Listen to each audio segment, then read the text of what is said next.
6 au 9 juin prochain, les élections européennes vont permettre de renouveler les plus de 700 députés qui composent le Parlement européen. Et oui, et cette institution qui vote les lois et les budgets de l'Union européenne est la seule dont les membres sont élus directement par les citoyens des États membres. Mais depuis les élections de 1999, eh bien, la participation n'a dépassé qu'une seule fois les plus de 50%.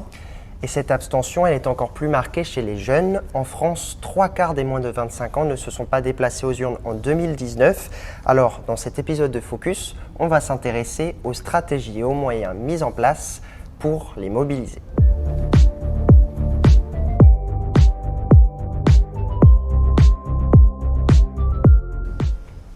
Associations, mairies, partis, à 2 mois du scrutin, nombreux sont ceux qui essaient de convaincre les jeunes d'aller voter.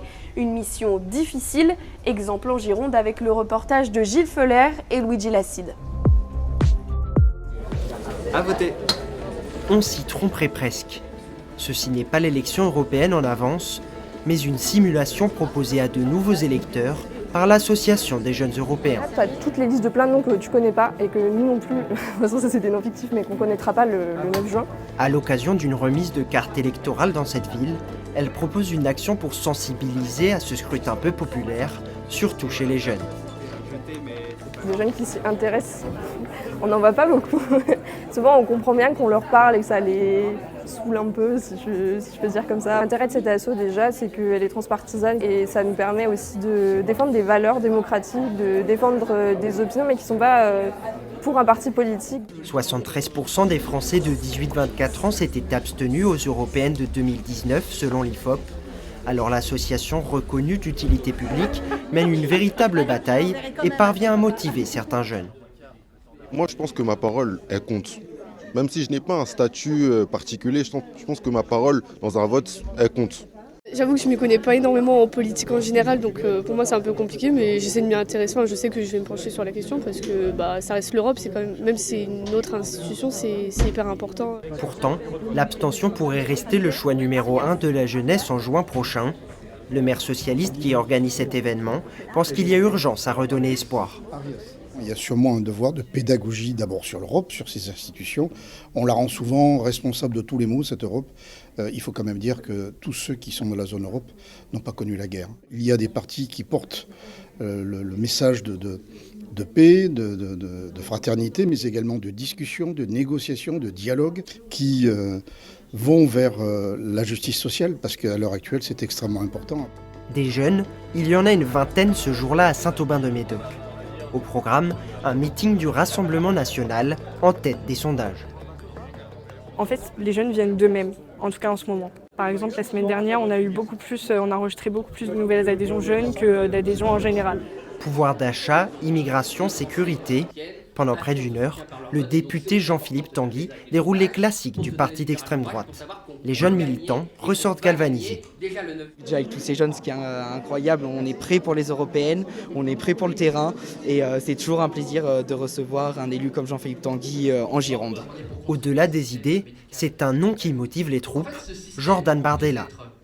La force du Rassemblement national, c'est de donner sa chance à des élus de toute génération, en particulier des jeunes. Jordan Bardella est très jeune. D'ailleurs, dans sa lignée, je vois que tous les autres partis ont pu mettre des têtes de liste jeunes également, et ça permet sans doute aussi de se sentir concerné. Mais derrière les sourires, l'heure n'est pas à une mobilisation massive pour autant, au RN comme ailleurs.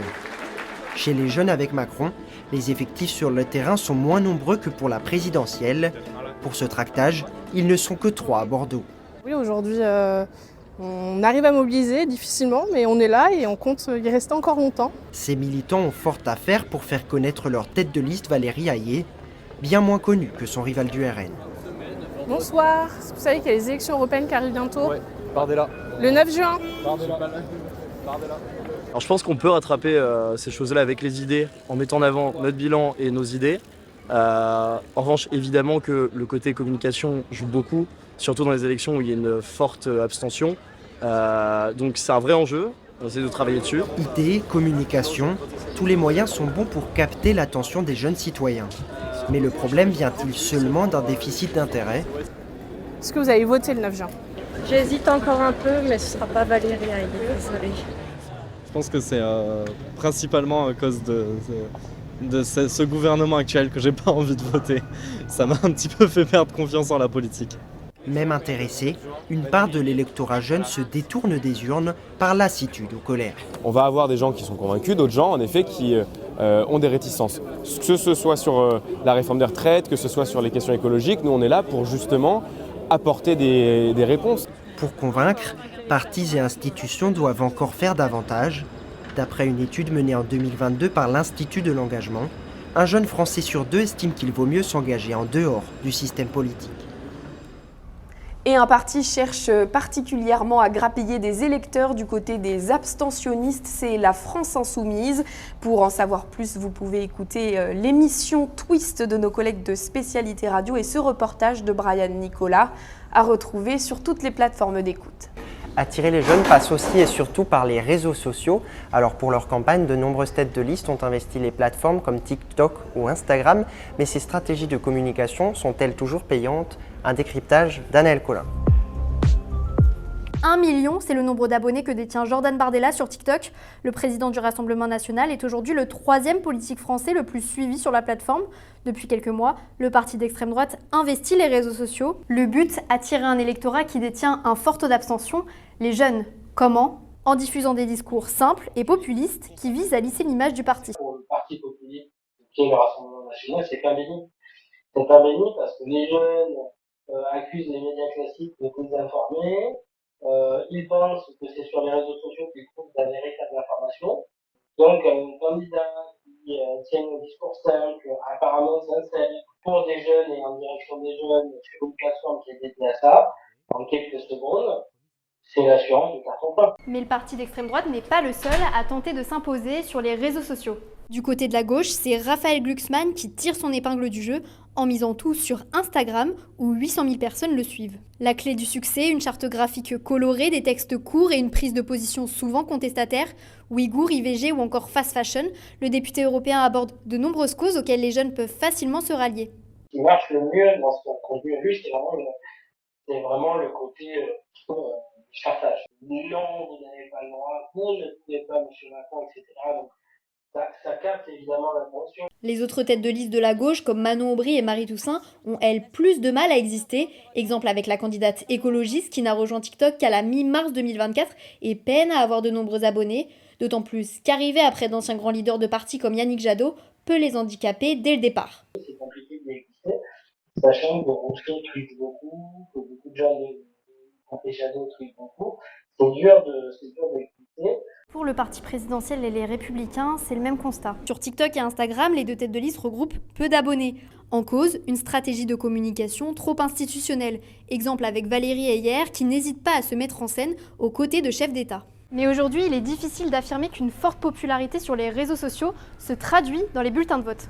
Zemmour, qui était crédibilité de 49%, je vois dans les sondages juste avant la présidentielle, a fait en réalité 7% de votants. Tout peut donc encore se jouer lors de ces élections. Et si c'était grâce à l'humour qu'on pouvait enfin intéresser les jeunes à l'Europe? C'est le pari du dessinateur français Antoine Anger, alias Cocopello. Pour sa BD La Tour de Babel, il nous plonge dans l'univers européen. Marthe Dolphin et Luigi Lacide sont allés le rencontrer dans les allées de la Foire du Livre de Bruxelles.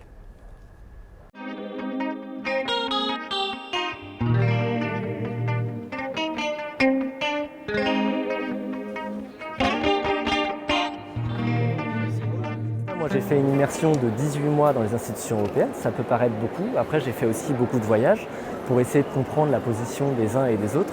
Mais en un dessin, moi j'arrive à résumer très facilement toute une idée qui aurait mis, je sais pas, un bouquin de 200 pages, on le résume presque en 2 ou 3 pages et puis c'est beaucoup plus facile à comprendre. Faire des rapprochements en tout cas entre l'Europe du Sud, ceux du Nord avec les frugaux, ceux de l'Est qui flippent à cause de la Russie. Je ne connais pas grand-chose dans l'Europe. Je sais que pour l'instant, il a beaucoup de combats autour et qu'il a des gens qui veulent rentrer et qu'on leur dit non.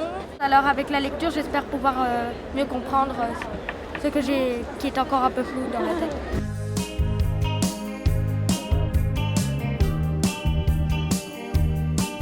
L'Europe n'attire pas les jeunes parce qu'on manque d'un récit européen.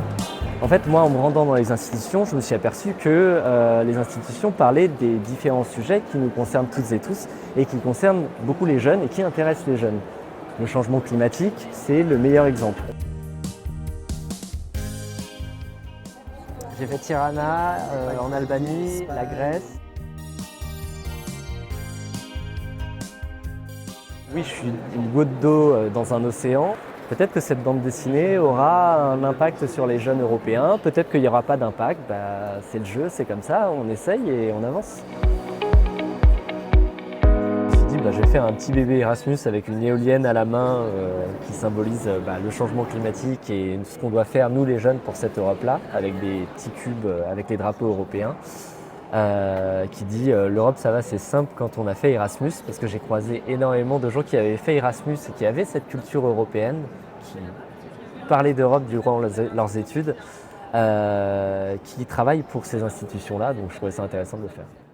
Les élections de juin seront donc un nouveau test pour la démocratie européenne, avec le risque de l'abstention et la menace de la montée des extrêmes.